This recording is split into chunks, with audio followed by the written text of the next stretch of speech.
Good day again. Joe here on another episode of Deep Track Albums.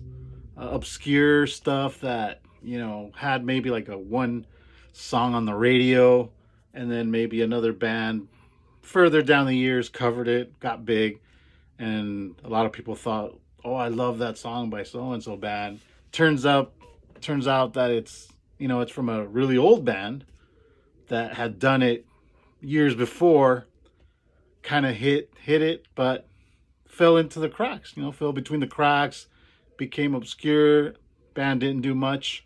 Um, Today we're going to talk about Brownsville Station. Some of you might know, you know, this band had a hit, 70s, uh, out of print album. I managed to come across at one of those fine boutique shops, if you know what I mean. But this band had a hit song back in '73, I believe. "Smokin' in the Boys' Room." Um, as you all know, Motley Crue did it on their Theater of Pain album. I loved the song when I was in junior high. Got the tape from a buddy of mine, sold it to me. I was one of those kids that always looked for other people's stuff that if they wanted to sell it. Even if they didn't want to sell it, I would ask, hey, you have any tapes you want to sell? And I had a lot of friends who they weren't the biggest fans of music as far as collecting. I love to collect. As you could see, I mean, I have tons of vinyl, cassette tapes, uh, CDs, about 10 grand.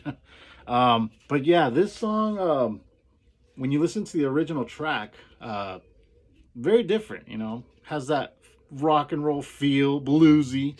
Motley Crue stepped it up a bit with, getting that glam hair metal in there, a little heavy. Really cool track. But this album is quite good as well. If you listen to the other songs, they have something going for them, or had. Kind of sad that they went on the wayside, didn't do much after. But Motley Crue, came up, brought them back. But I always thought that, that song was theirs. Again, turns out, I heard it one time on a TV show.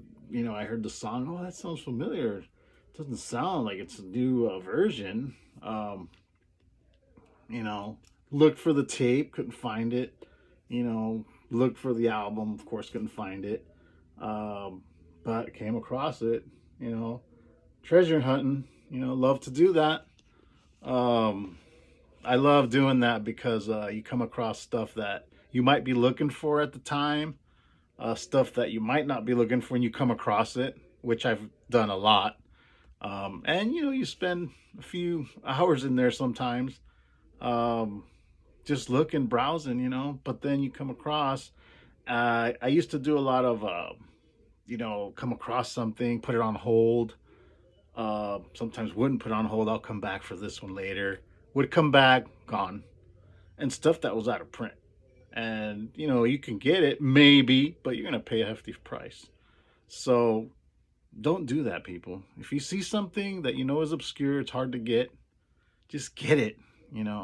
At least put it on hold, because it might be something you can't get again. And if you do come across it, you're gonna pay a price. Some of these vinyls could go as high up as $80, $100. This is the first pressing. Out of print first pressing. Vinyl is pretty decent shape itself. Always like, even if it has a little bit of smirks on it, marks, you can still clean it up. But I love it when I get the original inlay that it was in as well. Stuff you can't get at Walmart now, Target. But yeah, this is appreciated by the owner. A lot of people might think big deal, not a big deal, but if you're a connoisseur, a fan of music, a collector, means a lot. Okay, but this is one band that you might want to check out. The original song, "Smokin' in the Boys' Room." Good album overall. Those Sweet Jane's a pretty good song there. Go out and get her's a good one. Okay. Test run.